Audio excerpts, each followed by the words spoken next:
Welcome in, everyone. Thanks so much for joining me.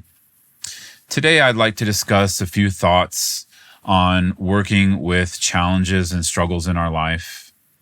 In particular, I'd like to talk about this idea of surrender and what that might mean in a few different scenarios. In traditional Buddhism, you don't see the word surrender that much, though you do see it embodied within different kinds of practices and ways or attitudes of relating to emotions, thoughts, our life within meditation, also just integrating meditation into our daily life. And so I thought it might be a useful topic to share some ideas on. As always, let me know in the comments what you think. I really welcome and appreciate your feedback. If you're listening to the podcast on iTunes or Spotify, you can always go to my website, scotttusa.com. Leave me a message there. I appreciate it very much. So surrender can mean a lot of different things, depending on the context or, how we take it personally. So I wanted to define how I use surrender within my meditation practice, within my Dharma practice.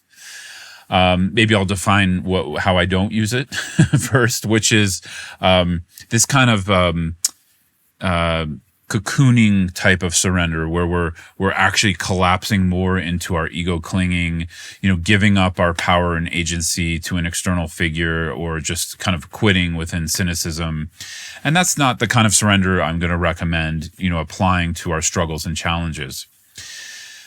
So the kind of surrender I'm going to recommend and talk about today is more this aspect of learning to be curious, open, and fluid with struggles and challenges. So it's more an idea of surrendering our fixation and limiting beliefs around who we should be in any given situation, or someone else should be, or how a situation should play out. So basically, I'm talking here about surrendering our clinging, surrendering our attachment, and learning to flow more with life, learning to flow more with a situation that's a struggle for us, whether it's a difficult emotion, bad weather, a car not working, an argument with a family member or intimate partner, whatever is challenging us in that moment, we can choose to surrender our clinging, that has to be a certain way, or look a certain way, or even work out in what we think is a way that's going to be favorable for us or the people we love. And this is challenging because in a way we're choosing to lean into chaos here. We're choosing to lean into uncertainty. And I want to share a few practical approaches that I use on a daily basis to lean into that. One is to work with embodiment.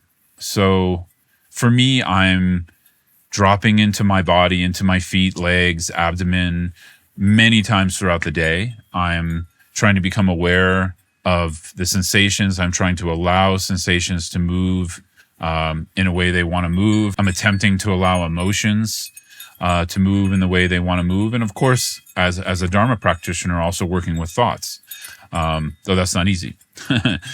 So what this provides is some ground where right away I'm opening to my own internal experience before I start to open or be curious about an external experience. And so here there's an acknowledgement, maybe in a way there's an acceptance, and there's a letting be with my experience.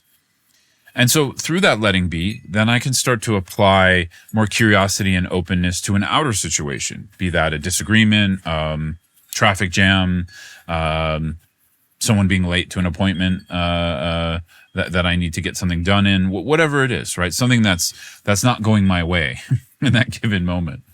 And so these core practices of curiosity, openness, and, I guess you could say patience, but I look at it more a little bit as attunement or attuning to others around me or a situation around me, and experimenting, practicing. And so what this means is, first of all, being curious.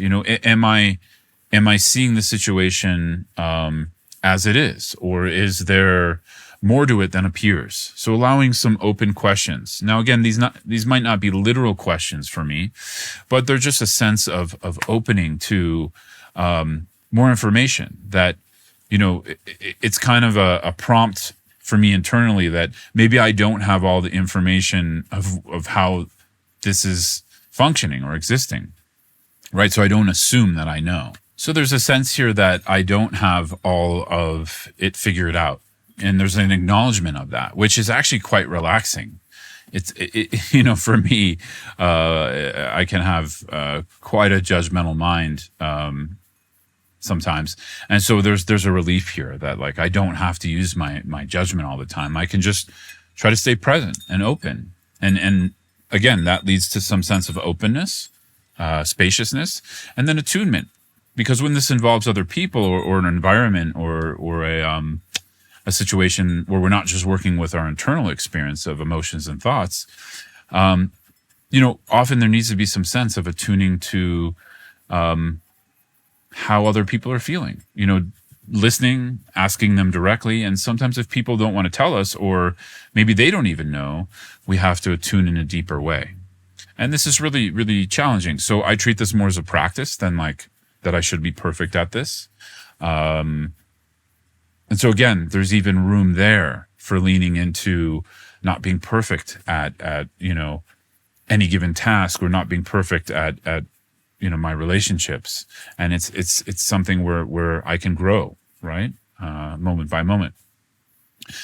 So for me, this is how I relate to surrender as an art, because there's a fluidity, there's a creativity to it in each moment.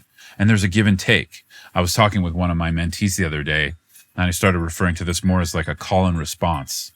I used to play a lot of Afro-Cuban, Afro-Brazilian, and West African drumming music. And those kinds of styles of music always rely a lot on call and response. And it's really beautiful because you have to listen deeply to the other musicians around you, and you respond.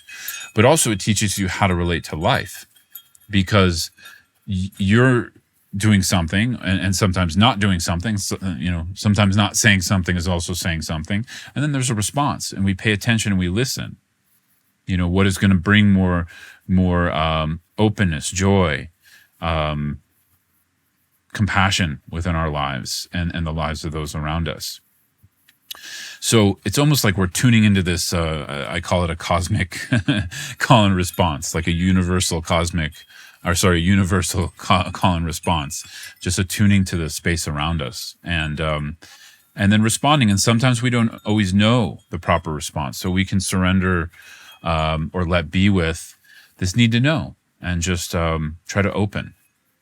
So just want to share a few thoughts here on this. As always, let me know what you think. I appreciate and welcome your feedback, and I hope you have a good one. Thanks so much.